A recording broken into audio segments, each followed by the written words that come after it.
I didn't plan on making any review videos, but I'm so disappointed with this knife I had to make an exception. I know a ton of people love blades from Fallkniven, and specifically the X series and the Pro series, so this isn't going to go down well, but this knife is a piece of shit. I'll start off with the more serious issues and then talk about some of the more petty things, of which there is a lot. I won this knife from the Dutch Bushcraft Royal Knife Club giveaway, so luckily I didn't have to spend my own money on it, thank God. It came brand new from Blade HQ, I think it was Blade HQ anyway, and then Martin forwarded it straight to me. I'm sure I could have returned it at Blade HQ or Fallkniven for a replacement, but I didn't want to go through the shipping and customs process again just to receive another lemon from Fallkniven, because that seems to be their specialty. The blade was in really horrible condition when I received it, and unfortunately I didn't think to take many photos at the time, but I do have one that I'll put up on screen now. I don't really need to say much about this because the photo says it all, but the scratches are from a 400 grit Atoma. I was trying to grind an even bevel, but you can see how wavy the apex is. It's basically serrated. It's an absolute joke that this got sent out from Fallkniven. So you can see there at the near the sharpening choil, and then further up from that. So this wavy pattern is not only a wave in thickness, on either side of the grind, but it's also a wave in height. I was really excited to try this knife out. I've loved Fallkniven for a fairly long time. My first proper knife back in 2010 was a Fallkniven A1, and I absolutely loved the thing. So I was wanting to get out and use this, so I just did a rough fix on it, ground mostly even bevels, and it's fairly sharp now, but you can see there's obviously a hazy finish to it because I just wanted to go out and use this thing.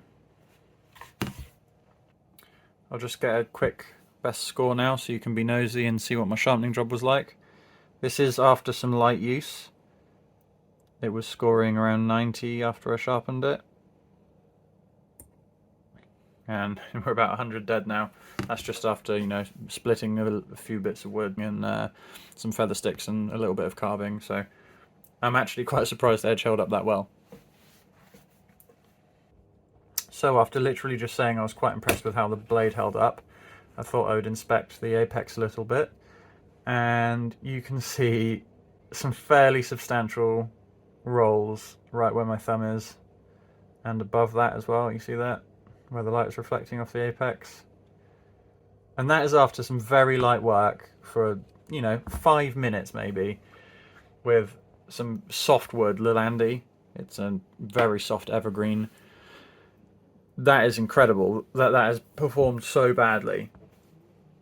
I don't know what to say. That's kind of Fallkniven all summed up in in a very short period of time. Piece of crap.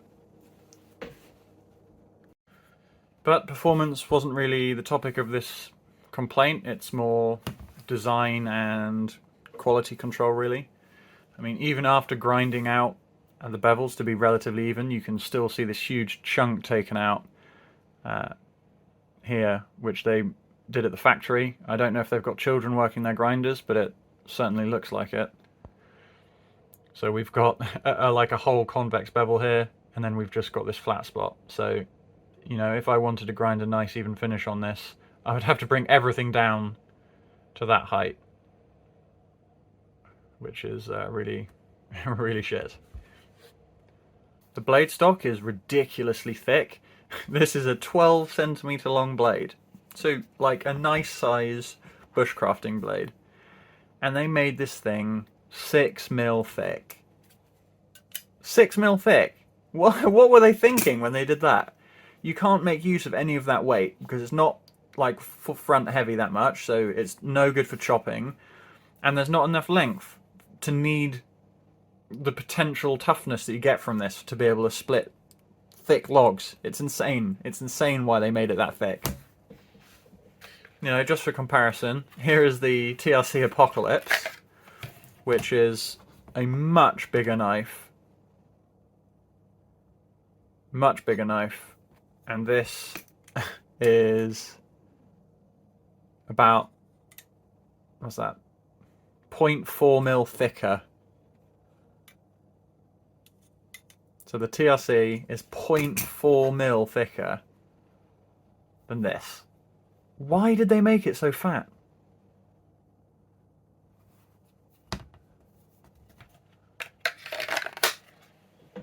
The spine is also far too sharp to be comfortable in use. Not too sharp for scraping fast steels and stuff. Maybe it's not sharp enough to do that, really.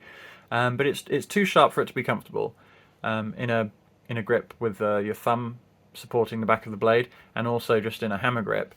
This section of the spine that is exposed from the scales, like, that's quite sharp. You can hear my thumb catching on that, and it's also very sharp at the bottom as well, and it's just not comfortable to hold. You can feel that kind of digging into your hands, and arguably the worst bit is right here at the guard. It's, you know, basically 90 degrees and the corners are barely broken, and that's just digging right into your index finger the whole time, and that really does get uncomfortable. Just even holding it now to show you guys, I want to let go of it because it's not nice to hold. I don't even think this is a cost of manufacturing thing either. This is a premium knife, and depending on where you are and or what store you buy it from, you know, that's maybe 290 euros. The TRC South Pole, I know it's a very different knife, is about 30 euros more than that. This is really nice and rounded and really, really comfortable to hold. And yeah, it's still sharp enough. So the top is rounded, but the transition from the rounded section to the flat is sharp. So you can still scrape things with this portion, but it's nice to hold. And the handle that is exposed between the scales, that's all rounded, so you can't like really get any hot spot from that at all. It's really, really comfortable. Even the MBK Field Trekker, which is 180 euros, this is completely flush. So they've like sanded that flush. I don't know if they did a pass after they put the scales on. It feels like it because it's very, very tight. I doubt they machined those and then just stuck them on after the fact. But, you know, even if they did, this is way more comfortable than the Fallkniven. And even the spine, even holding your thumb on the back, that is even more comfortable. How did Fallkniven do such a bad job? Talking of sharp spine and sharp handle, basically the pommel area here, this is also way too sharp. If you're like me and you've got big hands, then it's very often that this part is going to be sticking into the palm of your hand, and it is again sharp. If you're holding it this way round, that's going to be sticking into your hand, and it is again sharp. Look at the TRC South Pole, nice and rounded. You have no excuse for this piece of crap Fallkniven. It is so terrible. And while we're on the topic of bashing the handle, this is so sharp and cheap and shit feeling. It's, you know, it doesn't really provide any more traction than the micarta on the South Pole, and yet it feels so much sharper. How is it that they managed to make a sharper surface, which you would think would have more friction, provide no more friction than something that's not as sharp? I don't know how they did it. Feat of engineering, but it's terrible.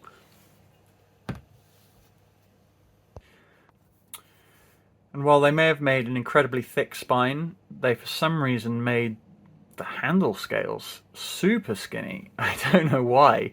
It not only does it look out of place, but it's not, you know, the width. Maybe if you've got tiny hands, that width is okay, but I think it sucks. So if we check at the thinnest point, we're about 14 mil, and at a thicker point, we're at about 18.7 mil. And it does feel better where it is in the thicker area. But if we check back on the South Pole is 17.5 mil all around. And I think it's the really skinny parts, which are 14 mil, that just make it not nice. I don't know. This is a much nicer knife. So I think I've bitched enough about the knife, but I've still got more, don't worry. Moving on to the sheath now. This thing, oh dear God. It is like a baby's rattle.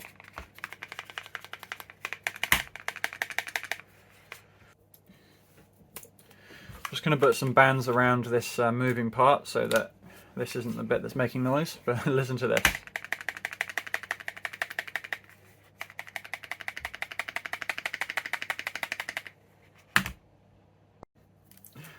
Let's check the TLC out for comparison.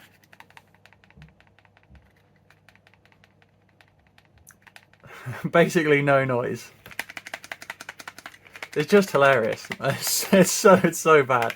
It's the worst sheath ever. So I've got some more complaints to make about this sheath. You know, there's about 30 euros of difference between these two knives, and forget that the knife, the South Pole, is way better quality control, fit and finish. Everything about it is just way better. The sheath is easily worth 30 euros on this sheath. Another thing I don't like about the sheath is the mould lines that are in it still, and they just make it feel a bit sharp and cheap and not nice.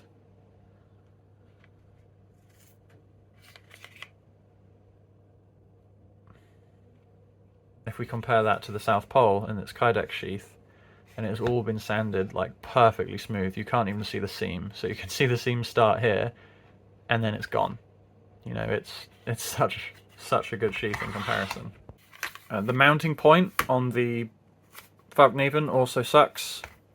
You know, you're hard fixed with a single sized loop. If it breaks, you're going to have to drill in, re-rivet it. The bottom of the webbing isn't nicely cut or melted. It's just kind of sharp and unpleasant. Whereas this, obviously, replaceable, removable, adjustable, way better. I also hate the shoulders of the opening of the sheath, so it's really easy to like not be able to get your knife in. The shoulders on the inside of the sheath stick out and don't really guide the knife in at all. You've got to put the knife in centered. So if you just go to put your knife in, you're likely just going to be hitting these walls. You've got to kind of glide it in and wiggle it side to side. In comparison to the South Pole, you know, that's much, not only are the shoulders smaller, so I'm struggling to get it to focus here. Not only are the shoulders smaller, but they're also kind of rounded, and it guides the knife in. So when you go to put the knife in, you know, straight away, easy, so much better. There's only, you know, roughly 30 euros difference between these two knives, and the sheath is worth 30 euros on this alone, let alone the better fit and finish. It's insane. So I don't want to go on too much about this, but I think this knife is really terrible, and I'm disappointed because I really wanted to like it. I would strongly recommend not buying one, and if you have one, throw it away.